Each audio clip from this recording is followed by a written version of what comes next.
What's it like in the music industry though? The biggest struggle I had here was not even being an immigrant, but being a woman. You always kind of have to have a man by your side. Your manager maybe, or your booker. Someone has to be a man. I was so in love with the whole career and the idea of being a supermodel that I remember just getting home from the castings. And they said, no one liked you because you're too fat. Music saved my life because I had a massive mental breakdown. And I really thought about, harming myself. I'm not going to harm myself, no. I'm going to write about this. Bellsavvy, welcome to the Inspired by Show. Oh my God. Thank you. I have to say, I'm so excited to be here talking to you today. You're excited. I feel like we've had this plan for so long. Isn't it? We spoke a while ago about you coming on the show, and here we are, new year, really looking forward to interviewing you. So obviously many of us know you as a singer, and you've been an incredible singer for much of your career.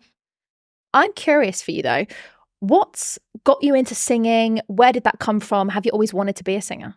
Yeah, well, I think in the core of myself, I always wanted to be a singer because my mom's a professional singer. So I was born in the middle of it, like happening. So I couldn't really run away from it much. But I started my career, my artistic career, being a model. So I was a model. I was a professional model for a couple of years, more than half a decade for sure, something like that. And it was what I loved. I was obsessed with modeling and acting. But because my mom was always in the back of my head, 3 years old me would be running around the house, gathering all of my toys, and my mom and my grandmother, putting everybody sitting down to see a whole, performance of mine. No way. So I think my mom always knew that, oh, she actually is a performer. I know she likes to be a model, but there is something in there. And my mom actually tried to inspire me to not I think my mom didn't even want to inspire. My mom wanted to convince me, which she did in the end, that there was something to happen to me in music. So everything started as a model, but I always had this background of music going with my mom to the rehearsals of her band, seeing all of this, being in studio with her. It was just nice. I just loved it. So when I was around 15, I was engaging professionally as a model, and side by side with it, I was really curious in producing my own tracks and songwriting. So I started doing it to myself, like on my computer, literally for no reason at all. And that started kind of making me click, oh, this is quite cool. Still too focused on a modeling career because I was professionally engaging on that. But there was always a spark. So I was like, yeah, I definitely need to kind of go there as well and try at some point. And then in school one day when I was about 16, I was singing in the back of the arts class. I was like doing a painting and singing. I think I sing too loud because I speak really loud. So I think I sang really loud as well. And when I saw everybody was around me like, what's going on? And I was like, so embarrassed. I was like, nothing is going on. And they were like, you're singing really well. Like, I think you should go to the band of the school, to this competition. I was like, no. I was blushing. I used to think that singing was so cringe. I don't know why. Like, nice, but really cringe. And I was like, no, this is cringe. I'm not doing that. They're like, no, seriously, you should consider. And then they kind of made up my mind. And I made up my mind that they tried to make my mind up. And they were like, okay, fine, I'll give it a chance. And we won the competition. No way. Yeah, that moment was the moment that everything switched for me. And I was like, right. Putting a lot of effort in my modeling career, but, in the modeling career back then, you're never enough, never good enough. So I was like putting so much effort and I'm never good enough. But here, I just did something with my heart and everybody loved it. I was like, ooh, validation. I love that. It's really natural. I was like, okay, that's something I want to try. Wow. That's when it started. And was it like a quick decision? Was there any part of you that still wanted to do the modeling? Or what sort of made you go, do you know what? No, 100%, I'm into performing, I'm into singing, this is my future? I was a model for a long time. And my experiences with modeling gave me the biggest butterfly in the stomach possible. Like I was so in love with the whole career and the idea of being a supermodel, which is something I did not achieve, but that was my goal. But music was a slow transition, but it was so much more fulfilling. I don't know how to explain that. It's just something that felt, as I said, naturally right. So, a lot of effort to be a model. Your skin had to be in a certain condition, your smile, the way you talk, you had to have etiquette, like, classes. It was really odd. It was really unnatural. And I was always very spontaneous and very legit about who I am. So I was like, hold on, what am I doing? I'm going into something that doesn't really fit who I am. I have to pretend to be someone else to achieve this. And I was like, nah, it's not for me. Music, I was being myself. I was singing things from my heart, experiences of things I was going through, my little breakups with my exes and things like this. So I was like, this is sick because people are liking it. So I would say there was a very smooth transition. But at some point it just clicked. And it was when I actually was retaliated by the modeling industry because my body started changing. Of course, you go out of puberty and you become a woman. I'm Brazilian. We naturally go curvier, But the patterns back then, the fashion patterns, like the body patterns was like European, very lean, skinny. And that is really difficult to achieve in Brazil, apart from a couple of girls that comes from like German backgrounds or Italian backgrounds, which I am Italian, but something went wrong. And I was just like full on Brazilian body, like quite curvy. And I remember this very day, there was where actually I said, no, I'm not a model anymore. I am a full on musician because music, I would say the music saved my life that day. Because I received a call, I was doing a couple of castings. At this point, I was already being labeled as a plus size model, which back then was a size 38-40. Insane. Here in the UK is a size 8-10, I think, if I'm not wrong. Wow. Insane. And they were putting me in a couple of castings, trying out to see if it would work. And then in the end, I remember that they'd spoken to me and they said, look, we put you through a couple of castings. I remember just getting home from the castings and they said, no one liked you because you're too fat. I'm sorry to say that. I know that you're with us for a long time. And at this point, I was a very successful model. I was going, I was doing Europe, like fashion weeks and all of these fashion tours and stuff. So I was an international model at this point. But because my body changed about 5 kilos, back then at that point, they said there is no more beauty in you. We can't see beauty in you anymore. So we're cutting you out. That was insane. I laugh of desperation, honestly, because I can't. Nowadays, we are so much about acceptance and just loving who we are. And I'm all about that. That's what I preach in my songs and stuff. So for me, it was so weird to see someone preaching to me that I was not beautiful anymore. Like there was no beauty in me. And that's such a strong thing for you to say to someone. So that's when actually music saved my life because I had a massive mental breakdown. That's so early in the interview. I'm talking about my mental breakdown, but it's okay. I had a massive mental breakdown and I went to a very dark place. And, I remember the scene of me sitting down, like crying, with high heels, I just came back from the casting, so I was pretty much like a model figure. And I was looking at myself in the mirror and hating myself because they just convinced me on a couple of calls that I was gross. And I was like, I just hate myself. And I really thought about ending up, harming myself.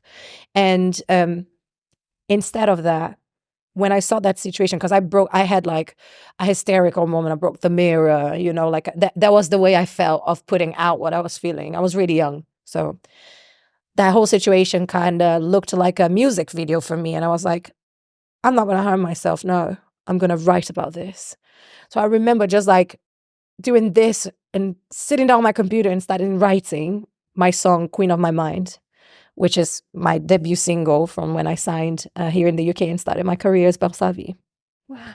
Music literally saved my life that night because I know I would go to a very much darker place than I was because it was very painful what I was going through. Now, I just wanted to quickly interrupt this episode to share a quick message with you. Now, I've been hosting these interviews with Inspired by Show for a while now, and I've been loving all of the great feedback from our listeners. And it really means a lot when you all share from listening to these episodes, watching these episodes, share your incredible feedback. And I love that you love it as much as we do. Now, my mission for the Inspired by Show is to inspire others to challenge the norm, share their story, knowing that it's okay to be vulnerable and shock horror, take the mask off and be raw and real. So I have a favor to ask.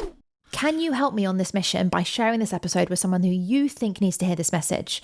Maybe there's a friend, a loved one, a colleague, or someone that you know that would really benefit from hearing this inspiring story. If you could do that to help us, help even more people to challenge the norm and push themselves out of their own comfort zone, then I'd really appreciate it. So if you haven't already, share this episode with a friend, a loved one, a colleague, or someone that you know would benefit. Now, back to the episode. I'm not surprised. And I think a lot of people, I know I can relate to that, where you think you're a certain way. And especially when you're in a lifestyle and a career that is all based on validation, you know, your whole image is based on, will someone pay for this? Will someone appreciate this? Will someone take photos of this? Like, that is your image. And that's your livelihood. And you've had a passion for it for so long. So when someone sort of tells you no, like, you know, not being beautiful.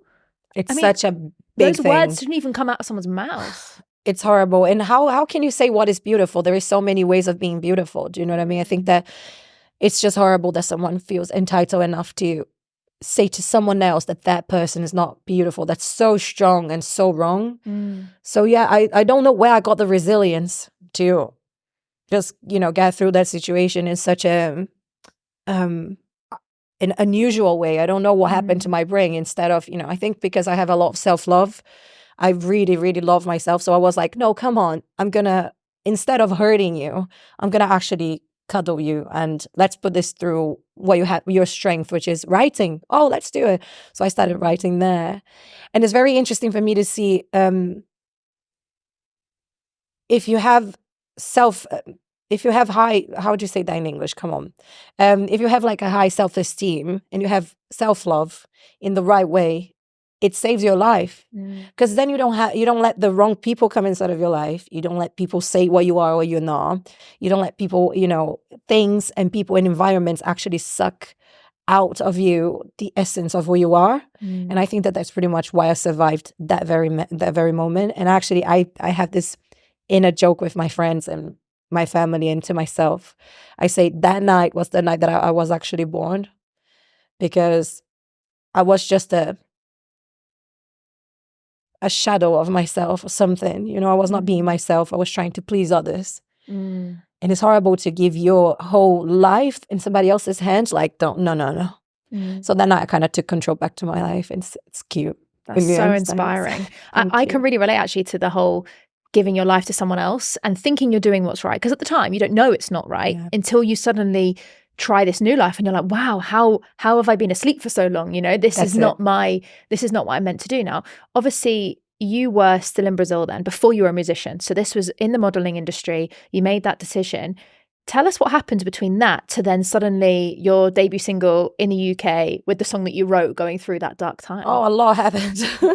Oh my God. I wish I had like a super cute story to tell you guys, but like, are you ready? Because there's a lot of drama, honestly. If you ever watched a telenovela in your life, you're about to watch one now. I have a problem. I'm stubborn. And when I put something in my mind, for you to take it away, oh my God, good luck, you know. So if I put something in my head, I will go all the way. I will bleed for that. And sometimes that's not a very good thing, because while I'm maturing and aging, I've been trying to dose it a bit. But well, to the telenovela then, the moment I saw that I was not being accepted in there, and that was not what I was, and I wanted to actually be myself, be 100% that thing that I always believed, because back in my 11-year-old me, I was literally, I told the story a couple of times. My mom caught me in my room alone. So I come from a little bit of a rough background about, you know, money. We didn't have a lot of money. So I didn't have a lot of toys. I used to play around like cassette magazines and kind of doing storytelling with this and listening to music and acting on the songs. That was my playing, like being an actress and a singer stuff. So I was sitting down on the floor with loads of magazines. And how do you guys call in English the like a cardboard. I don't know if it's like a paper. Yeah. You know, the ones that you do like collage. Yeah. So I started doing a collage. My mom looked at me and said, "What were you doing? What is this all about?" I was like, "I'm planning my future." Like a vision board. Yeah. Yeah. Wow. 11. And my mom was like, "What do you mean you're planning your future?" And I was like, I'm where I'm gonna live. This is the guy I'm gonna marry." It was Harry Potter, by the way. Oh my God. No, not anymore. No. But yeah, that was like, I put Harry Potter there, and I put London because I wanted to live in London. And a red carpet. There was a picture of a red carpet thing that I had. So I put there. And beautiful models, you know, like on a red carpet and paparazzi and stuff. And I just put it there, and I said to my mom, that's where I'm gonna go. That's what I'm gonna do. And my mom was, "But they don't speak your language. Do you know that?" I was like, "Yeah, I know. Harry Potter doesn't speak Portuguese. I know. He speaks English." "Yeah, okay. And we have English lessons in school, but tiny little, you know, like just hi, how are you? Books on the table." Do you know what I mean? My mom was like, "I can't afford developing another language on you. Like, what are you doing?" I was like, "I don't know. I'm gonna learn it." So I learned English by myself for 5-6 years. And then I started getting a couple of opportunities as a model, a little bit more like forward, to come to London. So I came to London for the first time. I was already engaged in music. So now tidying up to what you asked, I know that I went somewhere else. And then I started kind of hovering around to see how it would be possible to make this achievable. Because again, not having much money, you come from a third world country to a first world country. Is very expensive to do that. So I was like, "Oh my God, how can I do this? Can't do this. No, I can't. So a couple of years down the line, I found an opportunity to live in Berlin. They found interesting. I was doing a season with my friends doing like, they have a scene, it's called underground music scene in Berlin, and they accept anyone. So we just kind of toured with these people. It's not paid. You just go and play in places, like kind of open mic nights. And this producer really liked my vocals with this band I was touring. And he said, "Do you live in Berlin?" And I lied. I said, "Yeah, I live in Berlin." He was like, "Awesome, because from January, end of January onwards," that was Jan, "we want some singers in our production place. Would you like to be one of them? Do you want to come for like a casting selection?" I was like, "Yeah. Sure." He was like, "Oh, it's on the 28th, let's say, of January." I was like, "Oh my God, I'm going to be back in Brazil back then." I was like, "Oh, can we do a little bit earlier? Because I'm going to be, you know." He was like, "Okay." So I don't know how we got it earlier. I was approved. And then I get back. Now it's when the telenovela starts. Got back to Brazil. My boyfriend back in time was half German. So he was like, we were living together and stuff. He was like, "Are you for real that you just want to stop everything and just go to Berlin?" I was like, "I need to get in London. Berlin is the place because the cost benefit of life is so good. You do a good amount of money, you make a good amount of money, but you don't spend as much. Like London's really expensive." So I was like, that's how I'm gonna end up in London. I was like, "Yeah, I'm coming back to Brazil now and just packing my stuff. Are you coming with me or not?" He was like, "Oh my God, are you joking? It's not that simple." So I started trying to mobilize my family to, you know, anyone has like £500, £1,000, £100, £50? No one. My dad, my mom, no one could help me. I was like, how am I going to get the money for even surviving the first months till I can get the visa? And I was like, oh my God, how do I do this? But I'm Italian. I have the Italian citizenship. And I was like, oh, so maybe with my citizenship, I can just, you know, make it work with the job. So I went, this is crazy. I never told the story. So I went to my godmother and I was like, "I have all of these clothes." I called her, I said, "All of these clothes that are like from my modeling times." So they are very expensive clothes that they used to, you know, donate us, but they don't fit anymore because I'm a curvy girl. She was like, "Right. What do you want to do with this?" I said, "Sell it, get the money, convert in euros and go." She was like, "Oh yeah, very simple to do that here. Okay, I'll try to help you." So this is 28th or 27th of July. My dad promised me to give me something around 500 euros, 5,000 euros to help me go in, you know, the first month till finding a job, like a proper job, and plus this production thing. And my dad just gave up. He was like, "Sorry, I can't." My tickets were already booked. I know. Hold on. I told you guys, telenovela. My tickets were already booked. My ex-boyfriend had already, converted everything he had. He sold his car, all of the stuff, like, to come with me. So I was like, nah, we are going.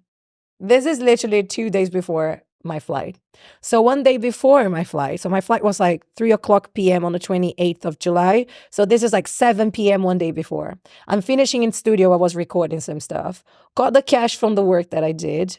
It was something about 100 euros if converting.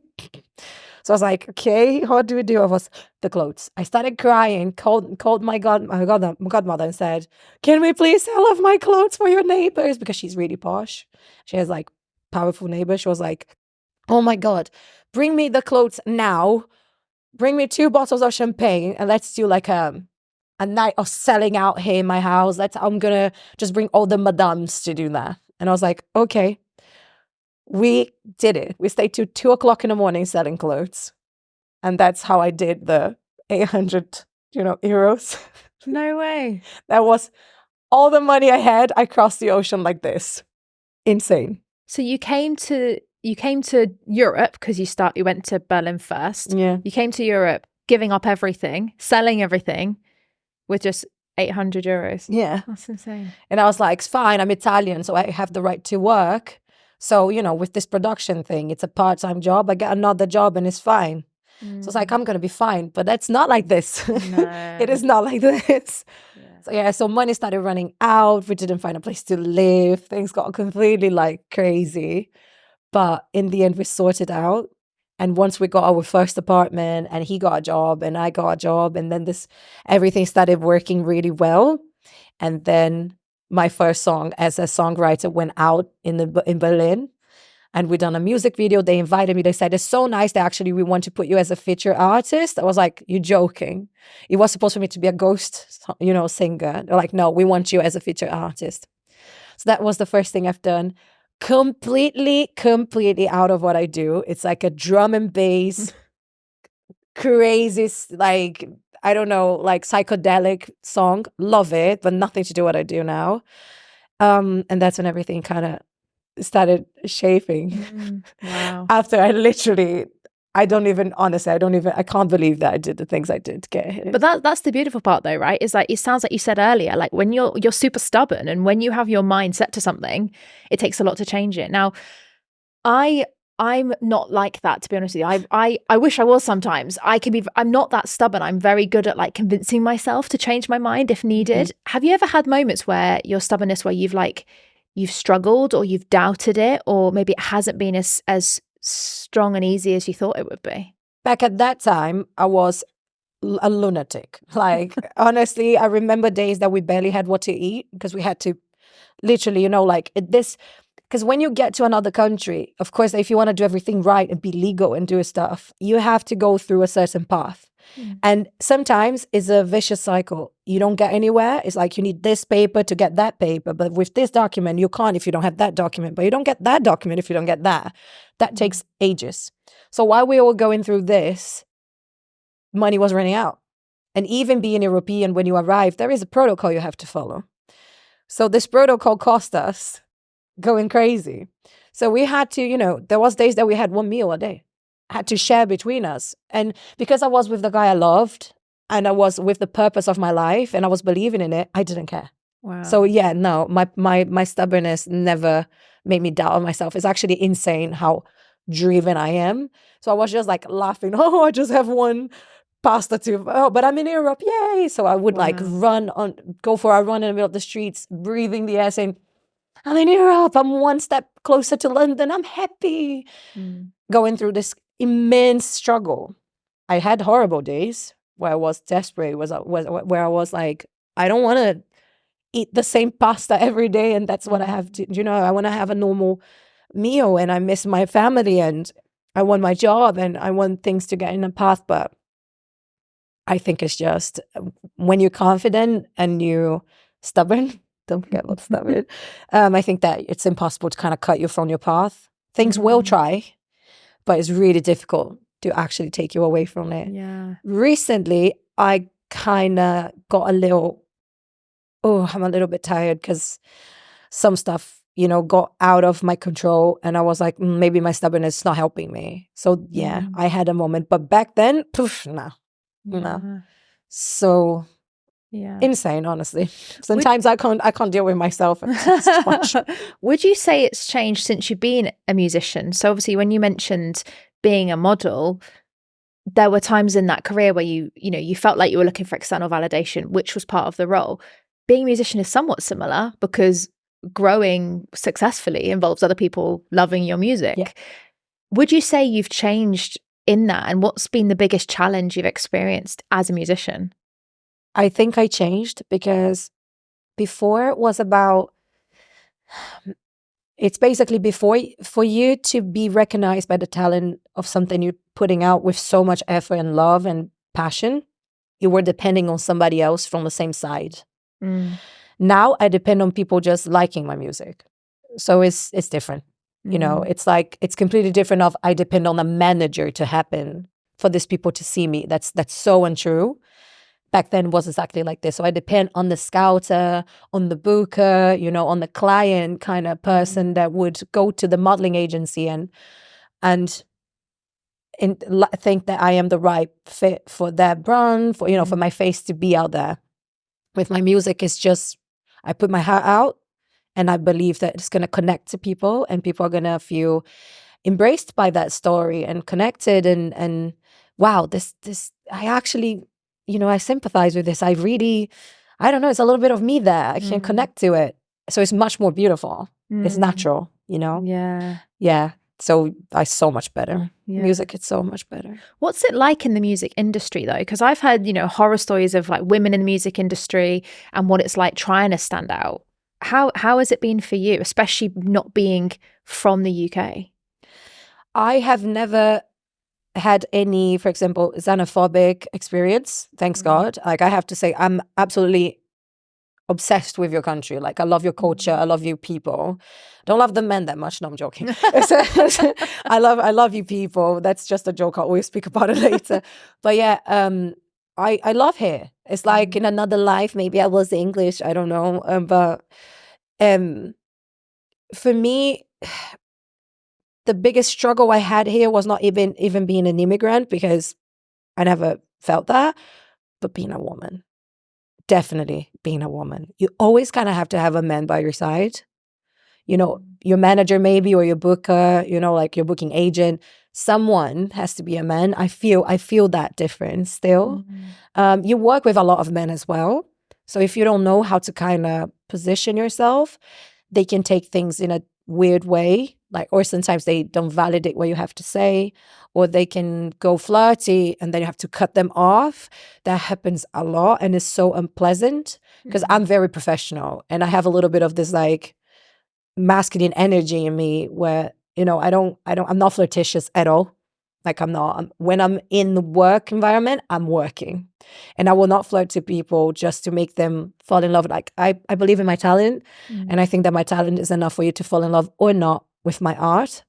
I'm a nice person. I love making friends, but flirting is not in my league. So even though you feel vulnerable as a woman of being objectified, you always have to kind of hold and be careful to not be objectified or just put aside or devalidated of what you have to say, you know, or even abused or harassed. So yeah, definitely there is some horror stories. That's true. That's the bit that I struggle with, because it's such a fine line, isn't it? Because a lot of people see any performers, you know, we enjoy your music, we enjoy your presence, like podcast hosts, you know, it's like, how far do you pry, you know? And I can imagine for a lot of performers, I wouldn't be surprised if some women have been felt pressured to flirt, to get further, you know, to cross that line.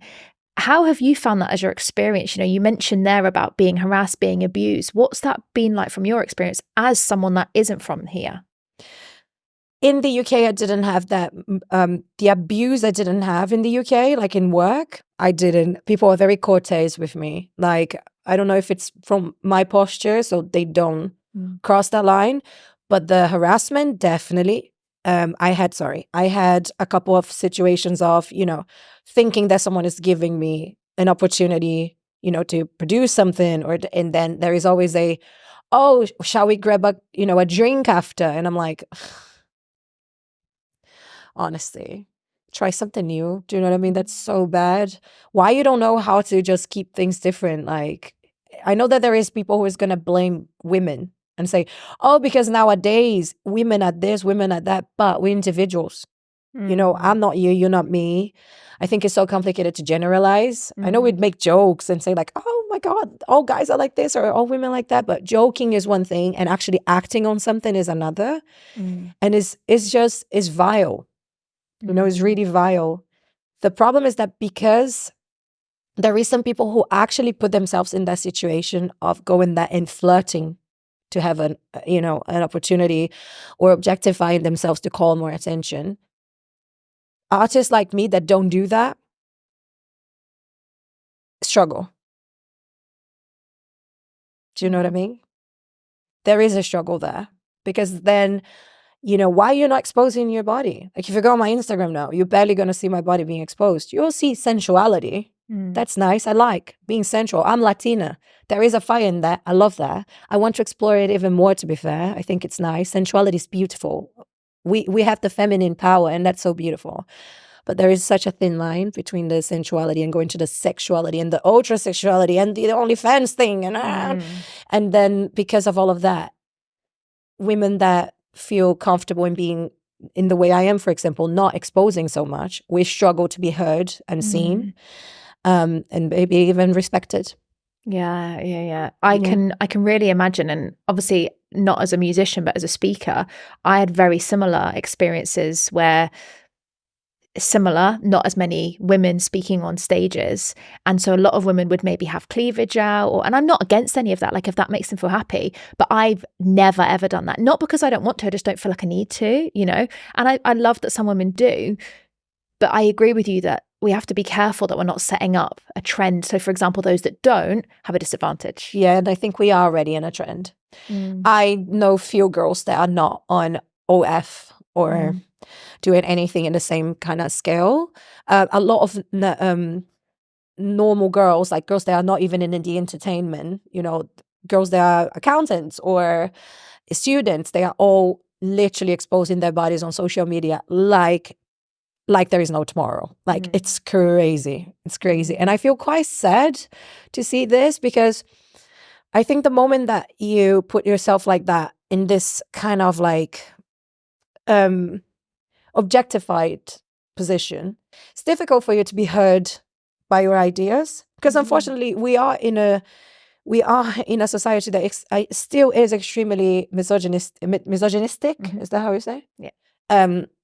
So if you go out there with massive boobs out, if it's not the right place for you to be like this, I think it's gonna be so much more difficult for you to be heard and seen. Yeah. Your boobs are gonna be seen. Your boobs gonna literally enter the room before you. Yeah. And maybe you're not gonna enter with it. Just it's gonna stay in the boobs. Yeah. And that's horrendous. Like in my opinion, my career, just like oversharing an idea. I think it's beautiful. Like Britney Spears, for example, she was super sexual back in the 2000s. Outrageous. Christina Aguilera, outrageous. But they were inside of their art. Not, on their, do you know what I mean? Do you know where I'm going to? Like not walking down the streets in that same way. I don't know if you know what I mean. Nowadays, I see that this hypersexuality turned into a trend, and instead of empowering us, in my humble opinion, is taking the power away from us because we're not being seen anymore as respectful. Unfortunately, society is seeing us even more as like crazy little rebel girls that are loving showing boobs out. Like, I couldn't agree with you more. And I think the way I always look at it is, it depends on what you want to be known for, right? So if you want to be in the line of work where you are like a lingerie model, for example, or you are, selling your body in a career that makes you happy, then why should people not do that? But where I struggle, similar to what you've said, is when they're say musicians, they want to be known for their music, but instead of being known for their music, they're being known for their body, And for me, it's about building a brand. Like, what do you want people to say behind your back? Are they saying, wow, her boobs look great? Or are they saying, oh my God, wasn't her song incredible? You know, that's the difference. I think that that's one of the things I love the most. Like, I'm always very careful of how I position my product. I do think I can be more sensual and explore more my femininity. I think I'm very like, oh, you know, no showing my body and stuff. Like, I think that that's a little bit, I could go a little bit further, and I'm starting to feel more comfortable to do so. But what you said is so true. Like, if you don't balance this, and if you don't know what you are and where you're positioning it, you just get lost. You know, it's like, you're just going to be seen like that. And you know, something funny, a lot of girls think that they are rocking because they are, you know, showing their bums on bikinis out there on Snapchat, Instagram, everything. I have a lot of male friends, and when I talk to them about it, none of them would have a relationship with any of these girls. They would love seeing the videos for sure. I'm pretty sure of that. But none of them would step up and say, "Oh yeah, I would date an OnlyFans girl." And I was like, "Yeah, that's what I mean." You have to kind of be careful where you're stepping. And once again, my music, I speak a lot about women empowerment and self-empowerment, which doesn't matter your gender. And I think the moment you are putting yourself in that situation, you're kind of losing your own power. Yeah, I'm not a great fan of OF and this type of stuff. I think that actually it would be so good if it disappeared, basically, because I think we were so much more powerful when we were not showing our bodies to call attention, and actually we were using our voice and our femininity. Yeah. And I think it comes back down to what you shared earlier about when you're a model and, you know, someone saying, you know, to take the beauty, like, I don't see beauty in you. I think the more we put our bodies out there, the more we put our image out there, we are opening ourselves up. We are actually saying, hey, you can comment on what I look like because I'm giving you a platform for it. And there's a bloody comments box, you know, what more can we ask for? So I'm curious, from your perspective, have you found that putting yourself out there has attracted more attention, whether it's to your body, to your music? How has the negative feedback been as well as the positive? The moment, as you said, the moment you put yourself out there and you have something to say that is too strong, or you know that is going to be controversial to some people, because it's impossible to please everybody. We are different. You are susceptible to seeing all of this happening. I had retaliation more in the fact of me saying things like what I just said. Like, oh, so you think that girls on OnlyFans are sluts or something like this. You know what I mean? Like, I had retaliation more about some stuff I say than actually how I look, because I never stepped in there yet. I never done something super sexual or outrageous that people would feel uncomfortable and say, oh my, what's she doing? Do you know what I mean? So I didn't have anything happening there, but definitely I had, you know, a little bit of retaliation. Like the other day, I posted a video in Portuguese for the Brazilian community, and I was making a joke about Englishmen, because one of my like main goals since I left Brazil was like, oh, I want to marry an English guy.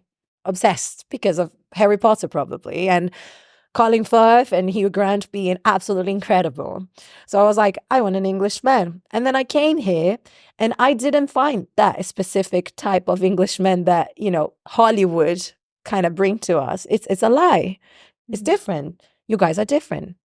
And then I made a joke and I was like, oh, it kind of broke my heart because they are not the way I wanted a guy that was like quite gentleman, you know, I had the whole chivalry. Is that chivalry you say? Yeah. And stuff. And like, I don't find it here. It's different. And it's just different. It's not, it's legging off. You know, I my boyfriend is an Englishman and I love him, but it's just different of what was portrayed.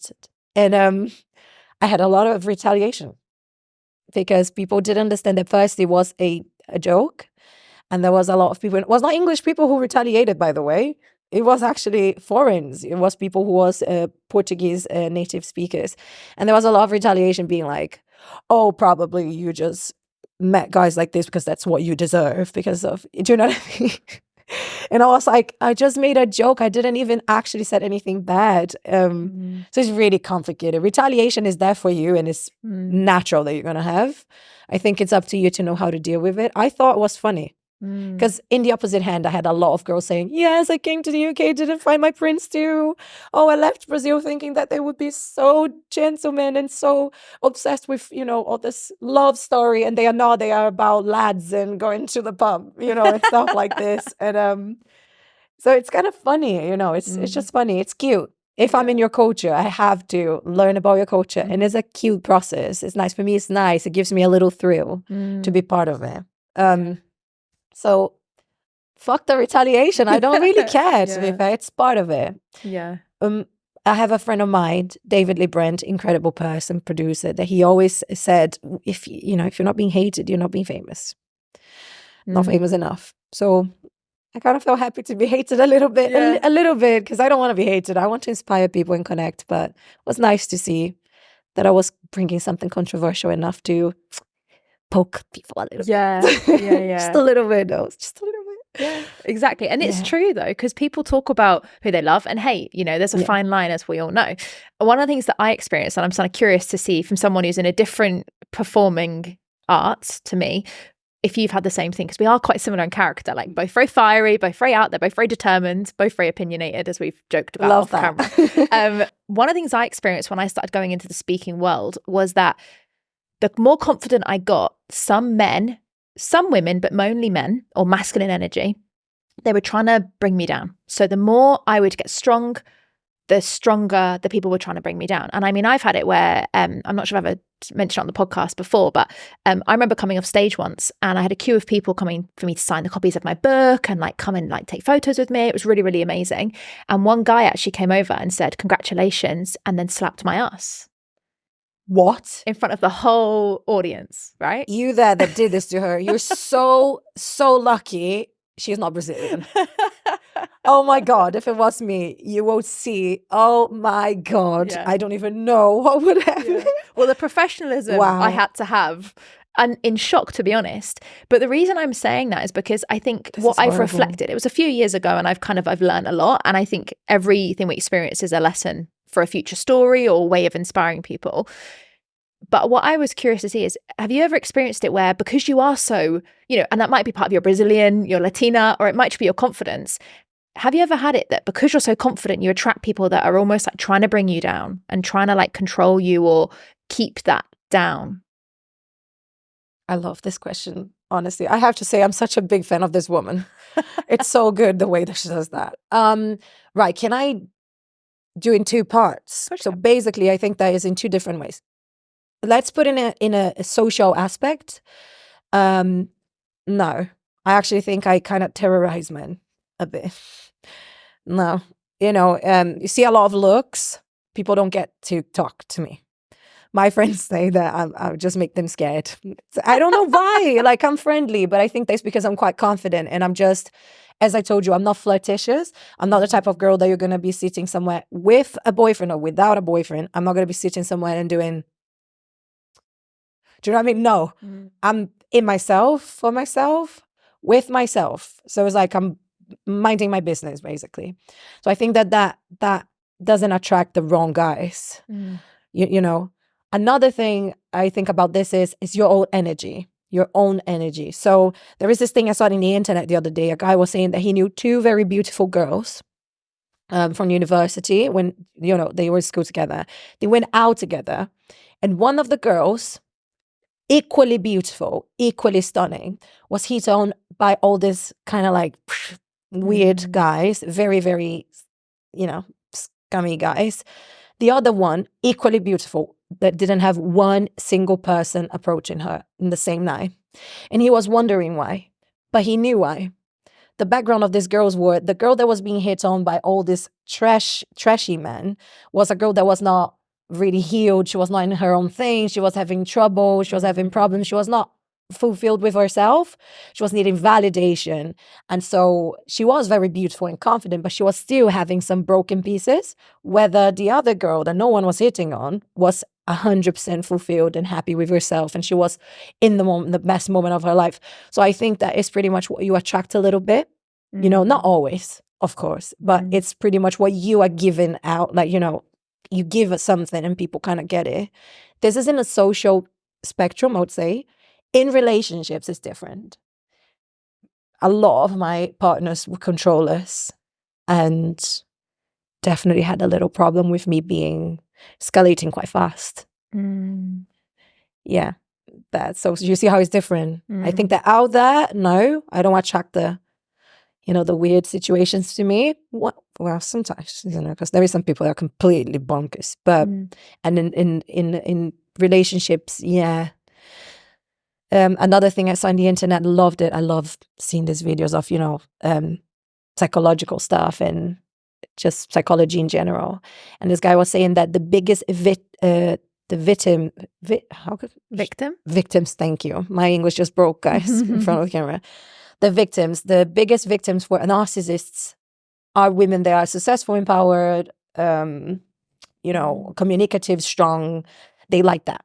Because for them, it's thrilling to get someone like this and break them in the middle and put them into pieces. That's when they get strong. So women like you and me, we are the target of narcissist guys for relationships. And sometimes they are very good at what they're doing. So you don't think they are narcissists, because the narcissists do that. They go slightly into, they go, oh, there is a little brick on the wall here. Doof. Oh, another brick here. This one is a little bit out of place. Let me go in this little inch here. When you see your wall's down and you're on the floor and they left you with nothing. And the strong women like us is the ones that they like the most, apparently, seeing all these videos I saw. So yeah, it's really different. The social part of things work, and the intimate part of things, it's like you attract different type of people. It's crazy. And what experience have you had with that then? Yeah, I did have an experience, of an abusive relationship, a person that didn't understand that I was growing really fast in my career, and that I wanted something and felt in competition with me, really, really put me down a lot. You're not that good. This is not happening. This is not real. This is an illusion. Oh, this is actually not that big. This is because of this, not because of that, just kind of retaliating me and putting me down in every single possible way. So I couldn't believe in myself anymore. Gaslighting is the most dangerous thing you could ever have in your life. Like, gaslighting is gross. And sometimes you gaslight and you just have to kind of like, oh, whoa, what am I doing? Because this can actually hurt the person so much. And one of the biggest tricks that narcissist people have is gaslighting. That's when they start getting your head. Yeah, I think that it's really complicated to be in an abusive relationship. Let's just clarify that people think that abuse is punching and and taking blood out of yourself. Like, no, abuse is gaslighting, is putting you down, is diminishing you, is cheating, is betraying your trust, is verbal abuse. I think is the worst. Calling you names and putting you down, making you doubt of yourself, doubt of how beautiful you are, the way you dress, the color of your hair, the nature of where you come from. I had retaliation in situations of like, oh, you're so loud, you're Brazilian, I fucking hate it. Jesus Christ, stop talking, it's too much. Things like this. So got to a point that I started not wanting to be me. I was, scared of speaking my language in front of the person and feeling uncomfortable of being myself, which if you go out there, there's a lot of guys that think is really sexy. So it's really weird. It's one of them. Do you know what I mean? It's so yeah, being in an abusive relationship can bring you down in pieces. And sometimes it can end up really bad. So you have to kind of get the red flags and the warning signs while you can. The more you procrastinate it, the more you pretend you're not seeing, the more you are away from the door to actually get out of it. Because once you're in and the narcissist ate your head, you actually, you're fucked, basically. Sorry, but you are, Yeah. There is not much of a way out. Yeah. Do you know what a narcissist do to you? The way that they they eat your mind. Another thing I saw on the internet that's really interesting, because I actually just wrote a whole album about this. As a thing, it's going to be my new album. It's all going to be about this relationship I've been through and all this, this tormenta I've been through. But basically, a narcissist, they act like a drug inside of you. So they give you a lot, push you with dopamine, which is the love bombing phase. Oh, you're amazing, you're incredible, you're the hottest, I don't look at anyone, I'm following all the girls, don't care, it's just you, gifts, chocolates, expensive dinners, I don't know, going out to Paris together, all of this, you know what I mean? It goes, and then out of the blue, when they see you are in, they take it out. They take it completely off you. And then you're like, where's this dopamine that I was feeling? Where is all of this? Wait, hold on. Where is it? What? And then your body just craves for that again, because you start going down and your body is chemically desperate to get it back. Where is the source of it? Oh, it's him. And then you are clingy and needy and you're his, and he possesses you. And there is a whole cycle that goes up and down on this forever till you can break it. But sometimes you can't even break it.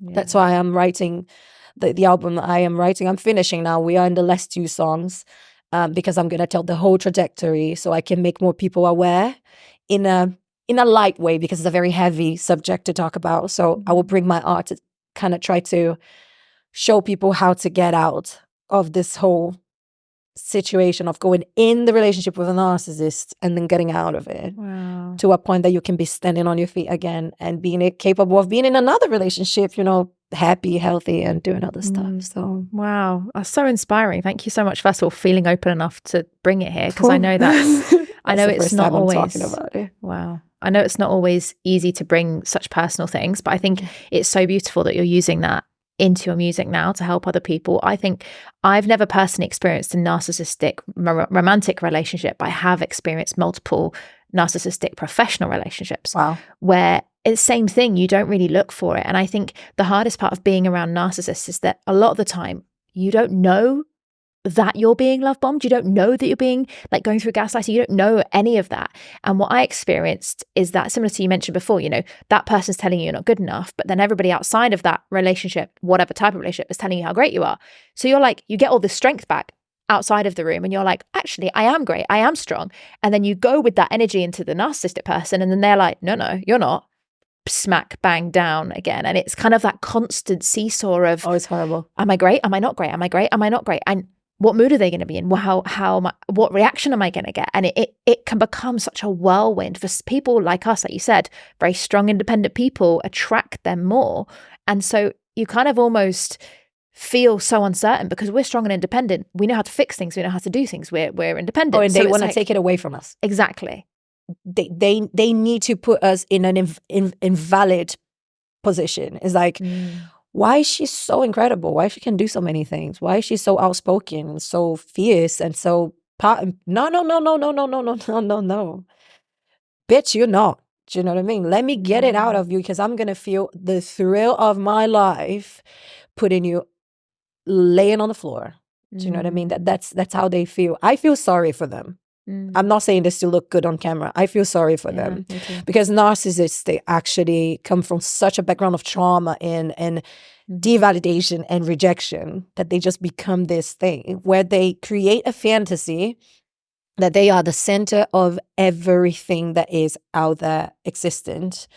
And if they see something that shines more than them, they need to tone it down. No, tone it down. It's quite sad because I feel really, one of the things that give me pleasure the most, apart from eating, so I love food, is actually helping people. I just have a massive rush of endorphin when I have it. That's why I write my songs, you know, with so many quite interesting and complicated subjects, you know, because I try to bring it to a light side because my music's pop.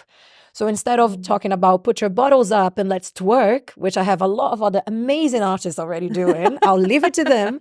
I try to bring this weird, you know, sensitive, dark things to the light side of things. So people can kind of realize and say, oh, hold on. For example, I have a song called Lucy. It's my song that's going to come out in a couple of weeks. It's my first song of this album. And Lucy, it's a song that talks about the narcissist. And it's a very light, poppy, strong, fierce, kind of irreverent song. Like, I love it because I start the song saying, I'm blessed with your darkness and I'm tempted, lost in your eyes. I'm screaming louder and louder, babe, I'm losing my mind. Sunday to Sunday, I'm praying to leave this behind. But all my scenes are my emotions, so get me out of here. And then I change from this desperation to say to him, oh yeah, cry, cry. I love the way you make me cry. I make you cry while I'm just sitting in the back seat seeing you crash your life. So Misery is here saying, hi for you, babe, and it's all my fault. So she's saying, you're in misery now because you can't have me. I'm out. But look what you did for me. Like, it's a whole process. So it's a very fun way, light way to show the process of how it is to be completely destroyed by a narcissist person that could actually end with your life, to try to illuminate people. So they're like, oh wait, I feel like this, to be fair. That sounds like my boyfriend. People tend to listen to things more when it's light. Definitely. If I look at you and say, look, I saw your boyfriend treating you, he's been abusive to you, I think you're in a narcissistic, like, abusive relationship, you're gonna block and say, oh, I'm going to Sunday roast now. Bye, love. Speak later. Because that's how it is. So that's why I'm trying to kind of, share all of this in a nice way. Hopefully it works. It's so beautiful, though. I think that's exactly the point, though. When people are listening, they're more likely to listen and go, hold on, those 2-3 things.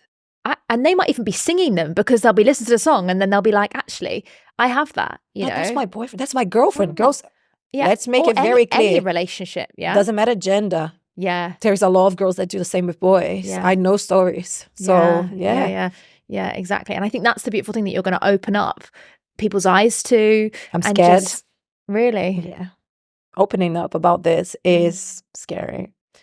Thrilling, but scary. What part of it scares you? Exposure and vulnerability in the world where there is a lot of people that are very evil, and I know there is people out there that are really, really bad, and they are just waiting for someone to be their new, kind of punch bag. And I'm looking recognition with my I would like to be famous, but not to be famous. I think that fame would come as a proof that it's working. I'm successful. So I would love to one day get very, very recognized by what I do. And I know that with this recognition, it's going to be retaliation as well. And even more if it goes through something like this, a purpose like that I'm trying to bring to the entertainment. Oh my God. I'm definitely just scared of the vulnerability and the dark people out there that, could try to reach me. You won't, though. I'll stay in the light, basically, try my best. Yeah. I think that's what makes it so inspiring, though, is often what I've experienced, the more vulnerable you are, the more inspiring you are. And I think that will be incredible to people that need it, whether they know they need it or not. And I think that's why I'm just so excited to continue to watch you on your journey and just see what incredible waves you're making now. We're almost out of time. I feel like we could talk so much more. We'll have to have you back on the show. Now, please. I'm curious. What's next for you? Obviously, you've had some massive goals. You've been really stubborn. New album. I know recently you've been working with some big stars. People like Alone Star, Chris Brown. I can't believe it. I just released a song with Chris Brown. I released a song with Chris Brown about 10 days ago. It's going really well. And it's opening insane doors. Yeah. And I'm independently of anything, of course, that I'm happy with the consequences of it, because that's what we do, isn't it? We put it out there to get to kind of, get our little consequences of it to go to the next level. But having him singing with my voice on top of his voice, I was like, what's going on? Is this me? I used to listen to him when I was as little as when I was doing the whole, how did you call the collage thing you said? Vision board. I used to listen to him on the radio, and now I have a song with him. So it was, Honestly, like a dream. So you didn't quite tick the Harry Potter, but you ticked the Chris Brown. So we'll go with that. We'll go with I still have to tick the Britney Spears, because Britney and Gaga are my two biggest inspirations. And I want to have a song where Britney wrote it with me. I know that she's out and she's completely out of the entertainment. So I know I will not be able to get a song with her. But one day I hope I can get her writing a song with me, or, or maybe, doing something like that. You really don't know. Like, people come back all the time, money runs out. Oh, who knows? You just never know. So that'd be great. Yeah. Oh, I would love that. Amazing. I think that what's coming next is this vulnerable side of me is going to be out there now to be seen. My dad died 2 years ago of COVID. And with this stuff and the abusive relationship and all this stuff, all the struggles I've been through, I matured a lot as an artist, as a person, of course, obviously, because you have to mature, isn't it? If you don't go through the good things, you have to go through pain. So, but my art matured a lot. And I think that before, my art was very like, oh yeah, kind of, fierce and but that was it. Now I'm literally putting my face out there and saying, this is me. Or you like it or you don't. I would love you to like it.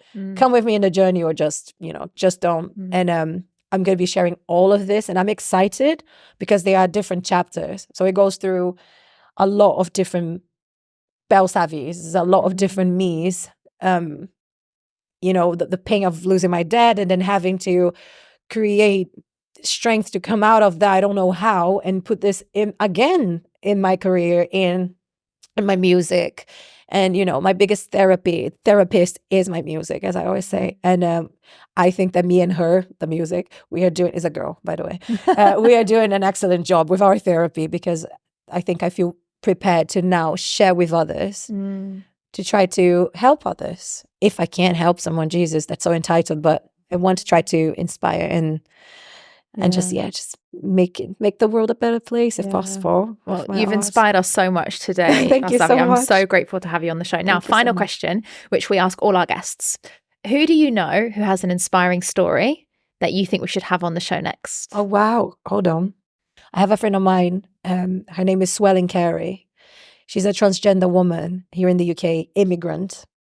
She is insanely inspiring, because her and her sister are both transgender women in here, struggling, trying to get alive.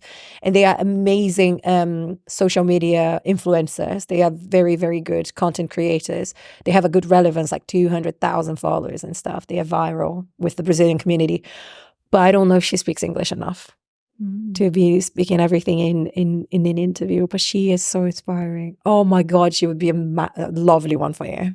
Well, you never know. We might be able to make it happen. Yeah, thank you so much. Really, really, really fiery. Yeah, that's an incredible suggestion, and I think would be amazing to have such an inspiring story. She is. She's incredible. Okay. Definitely, I think you should poke her and say, "Do you think you could do it in English and stuff?" Because she does speak English. Yeah, I just don't know if she would feel comfortable in doing all of the thing in English. Well, let's wait and see. Well, thank you so much, Bellsavvy. It's been so great having you. I am so excited for your future, and sharing so much vulnerability, I genuinely believe is going to inspire so many people. So thank you so much. Thank you for having me. No problem. Well, guys, that was such an inspiring episode. Isn't Bellsavvy just one of the most incredible human beings? Love her fire, love her energy, and even more her vulnerability. So if you haven't already, make sure you share in the comments. If you are watching on YouTube, what's been the most inspiring part of this episode? What are you going to do differently as a result of that? I'm super excited to hear about that. And obviously, if you're listening on any of the podcast platforms or you're watching on YouTube and you haven't already subscribed, why not? Make sure you hit that subscribe button, follow us so that you don't miss our next inspiring guest. I'll see you next week.